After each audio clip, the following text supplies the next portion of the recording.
All right, folks, I'm about to move on to this figure right here. Finally, it's taken me a while, and that's because I have other things going on.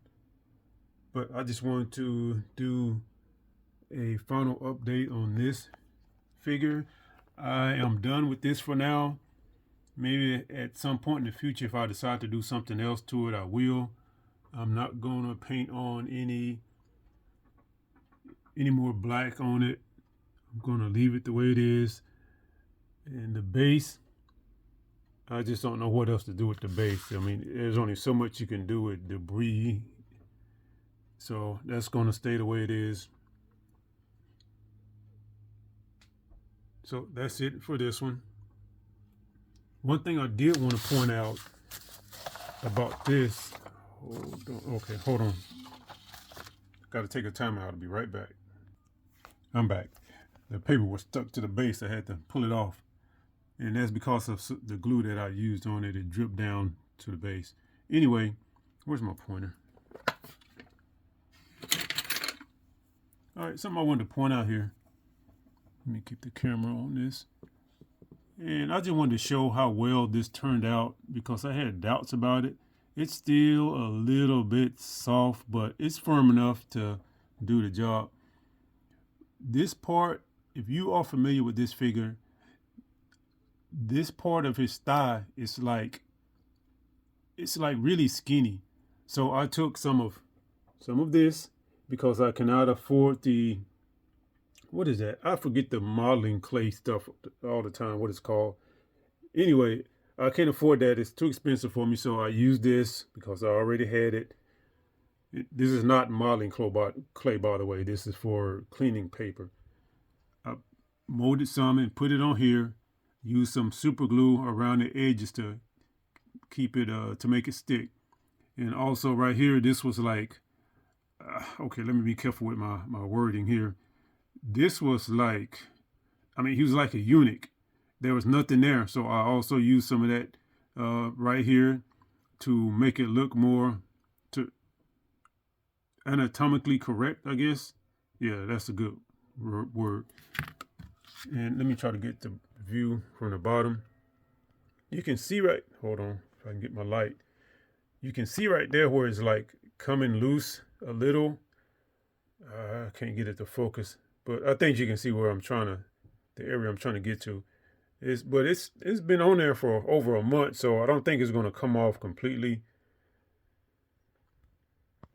And so I'm going to be using that method. As a matter of fact, I already used that method on the Scream, and we're going to talk about her right now.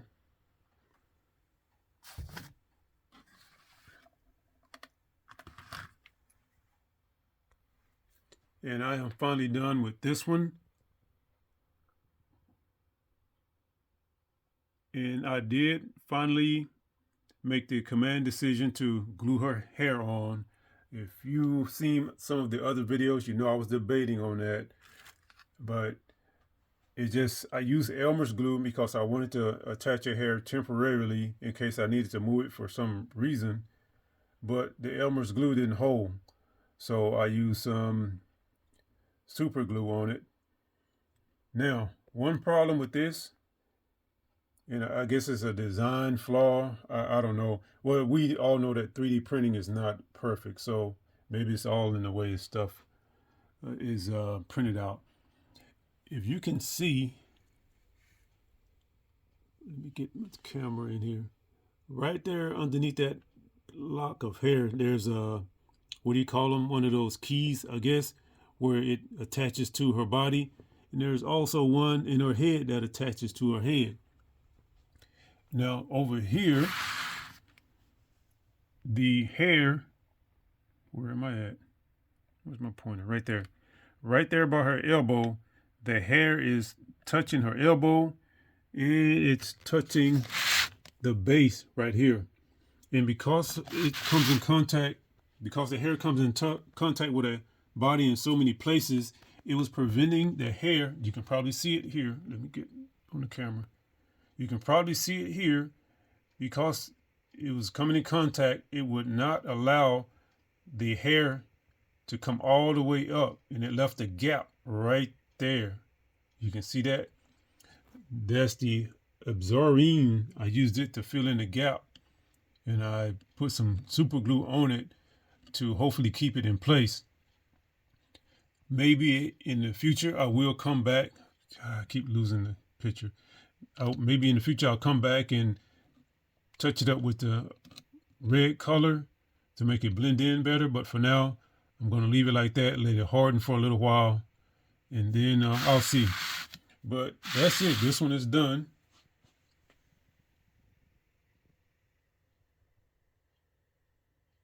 And I'm going to move on to this next Carnage figure here. And I have one more thing to show y'all before I go. Hold on, be right back. This is not really a review or overview. I just wanted to talk about this for a minute. This is my newest addition to the Chaos collection. And I do have to do some cleaning on him. The reason I wanted to talk about this statue, folks, is because I can't remember the price. It was really low, really, really low. I want to say $150. I could be off. I'd have to look at my eBay account. I don't know, but really compared to the price of this figure elsewhere online, which can range from like $600 to $1,000, I got a really good deal on this. And I made a video about this months ago. For anyone who's just getting into the statue hobby, you don't have a lot of money, you don't want to just jump right in and spend a bunch of money, this is the route to go, folks. Especially right now. Times are hard for folks, including myself, and that's why I'm doing things on the cheap. This is a damaged statue. Now, if you are not familiar with this statue, you won't know where to look for the damage. Now, I'm familiar with it, so I know where to look. Now, I wish I could put him on the turntable, but this thing is so damn heavy, it might break it. So I'm going to have to try to do this by hand. See if I can rotate him around. Now, I'm not going to zoom in and get really close. I'm going to do it from a distance, but you tell me if you see the damage or where you think the damage might be. And I guess any engineers out there probably can figure out what the damage would be.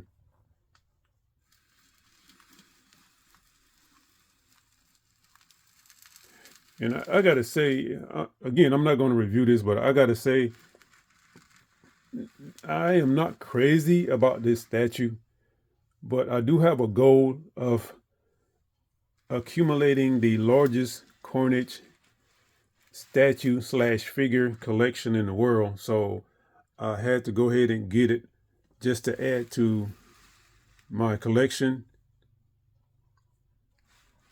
And a couple of reasons I don't like it. It's too big, it's too bulky for a Carnage. This, if you throw a bunch of black paint on this, you know, it could be Venom. It's just too massive. Another reason is this arm. I don't like the way they did the arm. Well, not the arm, but the hand right here. Third reason is, look at this neck. I mean, okay, I'm sorry about my light, but for some reason I can't get the light over here. Okay, right there. Look at that. It looks like he has a lump in his throat right there, his neck. I don't like that. But, you know, man, what happened? What did they do? I don't know. Is that resin, polystone? If it was some softer material, I'd cut all that out and redo it myself. But I'll live with it. I don't know why I'm complaining. It didn't cost a whole bunch of money. So, but yeah, it's going to add to my collection. Now, it's a little dusty. It's got some nicks and scratches. For example, like, where's my pointer? Like this right here. It's got a few more of those. And I'm looking at the tendrils. And I've had tendrils like these before on another statue. And from my experience with that, these did not stay and attached to the body. And I'm kind of thinking that might be a problem with these from the looks. I'll look into that later. Now I'm going to show you where the damage is. Let me try to keep it in the light. It is right there. You can see that. And it goes all the way around his leg. Now what I'm going to do is I'm going to attempt to repair that myself. You can see it. Haven't figured out exactly how. I have a couple of methods in mind, but I'll look into it later.